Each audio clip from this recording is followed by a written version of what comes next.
Firm है या आपके के पास जितनी भी फर्म्स हैं जो ड्रग रिलेटेड हैं, उनका सोफिस्टिकेटेड होना ज़रूरी है। क्यों सोफिस्टिकेटेड होना ज़रूरी है? कि उसके अंदर मार्जिन ऑफ एरर बहुत कम हो, क्योंकि अगर उसके अंदर मार्जिन ऑफ एरर ज़्यादा होगा तो बहुत सी चीज़ें एट स्टेक आ जाएंगी।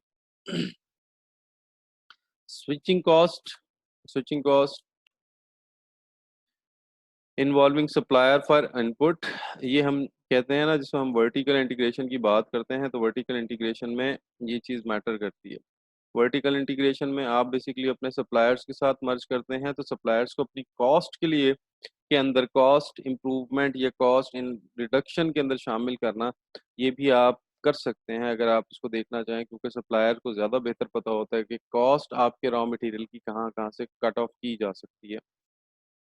Comparative strength comparative competitive strengths of potential and trust।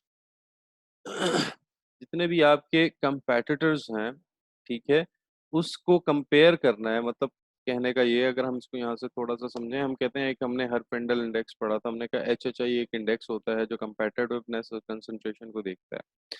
अगर हम कंपेटिटिवनेस और कंसंट्रेशन को उस हवाले से देखें तो दैट डिफाइंस के मार्केट में जो प्राइसेस सेट हो रही हैं, क्या वो मार्केट कर रही है या फर्म्स कर रही हैं। तो हमने ये देखना होता है कि मार्केट के अंदर कंपेटिटिव कंपैरिजन क्या है, लोग कितनी कंपनीज हैं, हर कंपनी के पास शेयर कितना है, क्या कुछ फर्म्स ऐसी हैं जो मोनोपोलिस्टिक हैं, क्या सिर्फ मार्केट में कंपटीशन है। तो ये सारी चीज़ें हमने स्ट्रेटजी के अंदर देखनी है। नेक्स्ट है हमारे पास comparative competitive strength of existing firms. ठीक है जी, ये न्यू फर्म्स के लिए था कि जो नई फर्म्स आ रही हैं वो आपको किस तरीके से कंपैरिजन देंगी कंपटीशन का, और ये ओल्ड फर्म्स जो ऑलरेडी मार्केट के अंदर काम कर रही हैं। ओल्ड फर्म्स क्योंकि नई फर्म्स को एंटर करने में हमेशा रेजिस्टेंट होती हैं, क्योंकि इससे बिजनेस डिस्ट्रीब्यूट होता है। जब बिजनेस डिस्ट्रीब्यूट होता है तो एक फर्म से दूसरी तरफ फर्म की तरफ मूव करता है, और जब वो मूव करता है तो एक फर्म का जो सेल्स है वो दूसरे फर्म्स की सेल्स की तरफ मूव करती है। इस तरह there can be a reduction in sales, so that's why जो ओल्ड फर्म्स होती हैं वो न्यू एंट्रेंट को कभी भी एक्सेप्ट नहीं करती, हमेशा उसको कंपटीशन देती है। नेक्स्ट है पावर विगर कंपिटेंस ऑफ कंप्लीमेंटर्स। जो भी आपके कंप्लीमेंटर्स हैं जो आपको डायरेक्टली सब्स्टिट्यूट करते हैं, उन कंपिटेंस पावर कितनी है। नेक्स्ट हमारा potential for capacity expansion by existing firm and new entrants. जितनी भी आपके पास अराउंड फर्म्स हैं, उनके अंदर एक्सपेंशन की कैपेसिटी कितनी है। For example bank insurance firms के साथ मर्ज करना या उसको एक्वायर करना चाहता है, उसके साथ और भी बैंक्स हैं जिन्होंने शायद एक इंश्योरेंस फर्म के साथ मर्जर या एक्वायर किया होगा पहले। सवाल सिर्फ इतना है कि फॉर एग्जांपल मैं अगर इस इंश्योरेंस फर्म्स को एक्वायर करता हूं तो मुझे काफ़ी इन्वेस्टमेंट करनी पड़ेगी। अगर मैं इन्वेस्टमेंट करता हूं तो ये ना हो कि मेरा जो कंपेटिटर है जिसने ऑलरेडी इंश्योरेंस फर्म के साथ मर्ज या एक्विजिशन कॉन्ट्रैक्ट या मर्जर या एक्विजिशन किया हुआ है, क्या उसकी इतनी एबिलिटी है कि वो इससे एक स्टेप फॉरवर्ड चला जाए।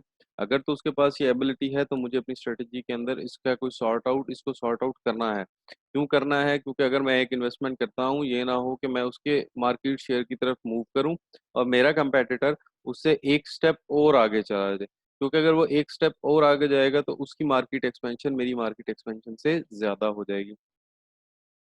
तो ये बेसिकली कंपेटिटिव पोजीशन होते हैं फर्म के, जिनको उसने देखना होता है और इस हवाले से आगे स्ट्रेटजी को डिफाइन करना होता है। ये है हमारे पास प्रोडक्ट मिक्स। यहाँ हमारे पास प्रोडक्ट्स हैं और ये उसका मार्केट है। ठीक है जी, प्रेजेंट में ऑब्वियस सी बात है, जब हम इसको देखेंगे प्रोडक्ट, इसको प्रेजेंट आज की प्रोडक्ट और आज की मार्केट जो है that is low risk. Low risk इसलिए क्योंकि आप इसी मार्केट के अंदर काम कर रहे हैं और उसको किसी किस्म की एक्सपेंशन की तरफ नहीं लेके जा रहे।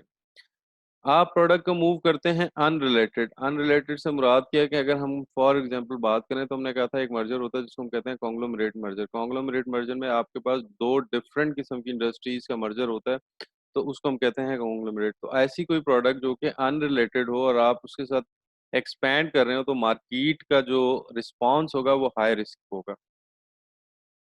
सिमिलर अगर आप इसको अंडरस्टैंड करें बॉटम की तरफ, तो अगर आप एक अनरिलेटेड मार्केट के अंदर मूव करते हैं और प्रेजेंट प्रोडक्ट लेके जाते हैं, that is high risk.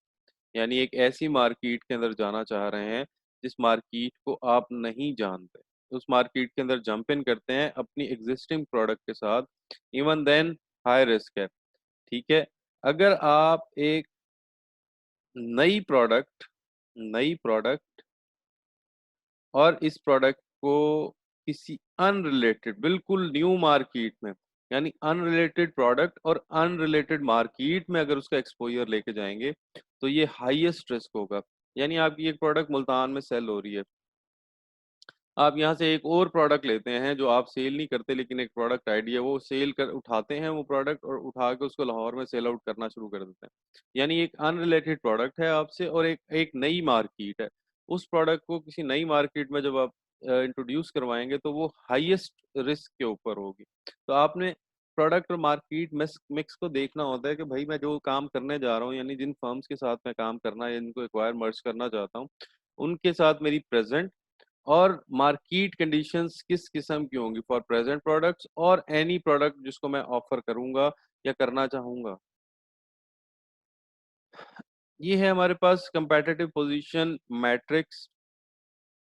Narrow focus में हम देखते हैं नैरो फोकस में हम देखते हैं प्रोडक्ट डिफरेंशिएशन कितनी है, यानी आपकी प्रोडक्ट और आपके कंपेटिटर की प्रोडक्ट में डिफरेंशिएशन कितनी है, उसकी पर यूनिट कॉस्ट कितनी है और आपकी पर यूनिट कॉस्ट कितनी है। जिसकी पर यूनिट कॉस्ट कम होगी वो कॉस्ट लीडरशिप होगा।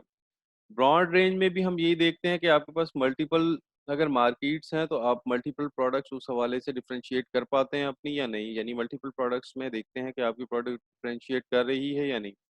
सेकेंडली, आप क्या कॉस्ट लीडरशिप पे हैं, यानी आपके पास जो बड़ी मार्केट है और वहाँ उसके ऑल्टरनेट प्रोडक्ट्स भी ज़्यादा हैं, तो क्या वहाँ आपकी कंपेटिटिव कॉस्ट है या नहीं है, तो ये भी हमने कि देखना है।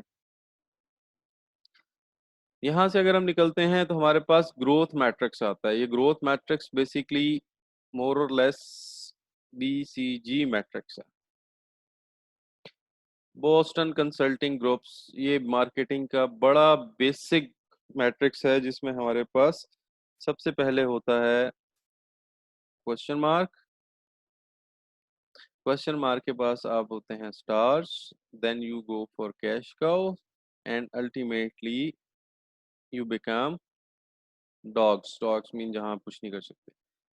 मार्केट का ग्रोथ रेट हाई होगा अगर आपका, और मार्केट शेयर को अगर हम देखेंगे तो मार्केट ग्रोथ रेट अगर हाई है और आप न्यू एंट्रेंट हैं तो आपका जो मार्केट शेयर होगा ये लो होगा। यानी मार्केट में ग्रोथ रेट हाई है लेकिन आप क्योंकि अभी एंट्रेंट हैं तो क्वेश्चन मार्क में है, सो दैट्स वाई आपका जो मार्केट शेयर है लो है। जैसे जैसे आप मूव करेंगे यानी आपका मार्केट शेयर इंक्रीज करता जाएगा, वैसे वैसे आप मार्केट के ग्रोथ रेट के साथ मूव करेंगे, यानी आपका ग्रोथ रेट भी ज्यादा होगा और मार्केट का भी।